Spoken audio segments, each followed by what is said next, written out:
Bonjour mesdames et messieurs, j'espère que vous allez bien. Dans cette vidéo, nous allons corriger un exercice sur les nombres complexes. Exercice, soit f, une rotation des centres O et d'angle pi sur 3, avec le point C d'affixe 2 plus 2i. 1. Déterminer f de z. 2. Déterminer l'affixe du point D, l'image du point C par f. 3. Donner sous forme algébrique et sous forme trigonométrique l'affixe du point D. 4. En déduire les valeurs exactes de cosinus de 7 pi sur 12 et sinus de 7 pi sur 12. Alors on nous dit que f est une rotation des centres O et d'angle pi sur 3. Voici l'affixe du point C, 2 plus 2i. Alors si vous êtes prêts, on passe à la résolution. Solution, déterminons f de z. Alors f est une rotation des centres O et d'angle pi sur 3. Donc f de z égale az plus b. En ce qui concerne la rotation, a égale expo de i θ. C'est égal à cosinus de θ plus i sinus de θ.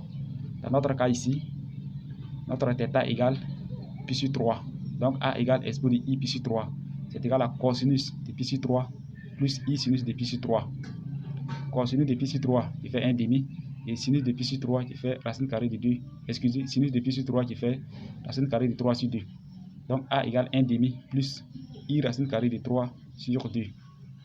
En ce qui concerne le centre, alors voici la formule. Oméga égale b sur 1 moins a. Dans notre cas ici, le centre c'est le point O. Donc z de O égale b sur 1 moins a. Le point O a pour coordonnée 0, 0. Donc b égale z de O facteur de 1 moins a. Si vous multipliez tout ça par 0, vous avez 0. Finalement, f de z égale 1 demi. Excusez, finalement, f de z égale 1 demi plus i racine carrée de 3 sur 2 fois z. Voici f de z. 2. Déterminons l'affixe du point D, l'image du point C par f. Alors, ça veut dire que z de D égale f de z de C. On va calculer f de z de C. Pour cela, on remplace z par z de C. Donc, f de z de C égale 1 demi plus i racine carrée de 3 sur 2 multiplié par z de C. Z de C, on connaît, qui fait 2 plus 2i. On continue.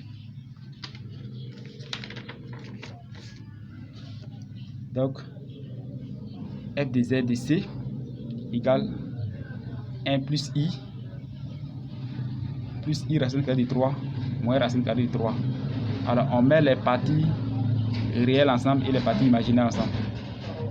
Finalement, f de z de C égale 1 moins racine carrée de 3 plus i racine carrée de 3. Donc, ça veut dire z de D égale 1 moins racine carrée de 3 plus i racine carrée de 3. Parce qu'on a dit que z de D égale f de z de C. 3. Donnons sous forme algébrique et sous forme trigonométrique l'affixe du point D.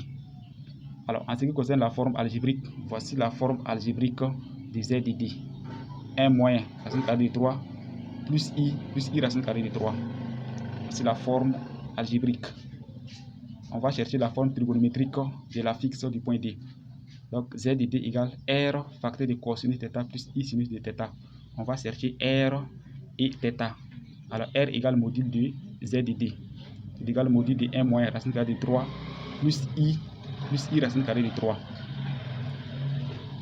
R égale racine carrée de 1 moins racine carrée de 3 au carré plus 1 plus racine carrée de 3 au carré. Quand on calcule, R égale racine carrée de 8. Racine carrée de 8 qui fait 2 racine carrée de 2. Voici le module de z de D. On continue. Alors, on va chercher la mesure de l'angle, soit θ, la mesure de l'angle. Le cosinus θ égale la partie réelle sur le module et sinus de θ égale la partie imaginaire sur le module. Vous voyez. Alors, il n'y a rien de compliqué. Vous allez écrire tout ça sans radical au dénominateur. Le cosinus θ égale racine carrée de 2 moins racine carrée de 6 sur 4 et sinus θ égale racine carrée de 2 plus racine carrée de 6 sur 4. Quelle est la mesure de l'angle dont le cosinus est égal à racine carrée de 2 moins racine carrée de 6 sur 4 et sinus racine carrée de 2 plus racine carrée de 6 sur 4. La mesure de l'angle ici c'est 7 pi sur 12. Θ égale à 7 pi sur 12. Donc Z de D égale 2 racine carrée de 2 facteur de cosinus de 7 pi sur 12 plus I sinus de 7 pi sur 12. Voici la forme trigonométrique de Z de D. 4.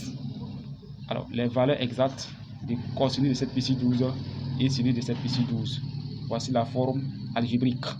On va égaliser les deux formes, c'est-à-dire la forme algébrique et la forme trigonométrique. On met les parties réelles ensemble et les parties imaginaires ensemble. Alors, vous faites rentrer ce coefficient, 2 racine carrée de 2. Ça veut dire 2 racine carrée de 2 fois cosinus de 7 pi sur 12 égale 1 moins racine carrée de 3. 2 racine carrée de 2 fois sinus de 7 pi sur 12 égale 1 plus racine carrée de 3. Vous tirez cosinus de 7 pi sur 12 ici.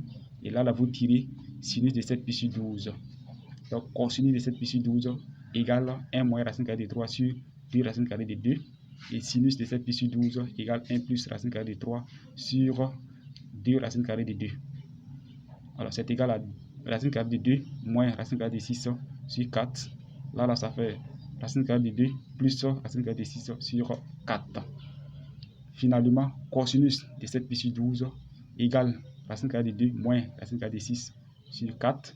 Et sinus de 7 pi sur 12 égale racine carrée de 2 plus racine carrée de 6 sur 4. Alors, mesdames et messieurs, c'est tout pour aujourd'hui. On va s'arrêter là. La prochaine fois, nous allons continuer. Qu'est-ce qui vous a marqué dans cette vidéo? Si vous avez des questions, n'hésitez pas à poser toutes vos questions dans les commentaires. Portez-vous bien. À très bientôt dans une autre vidéo.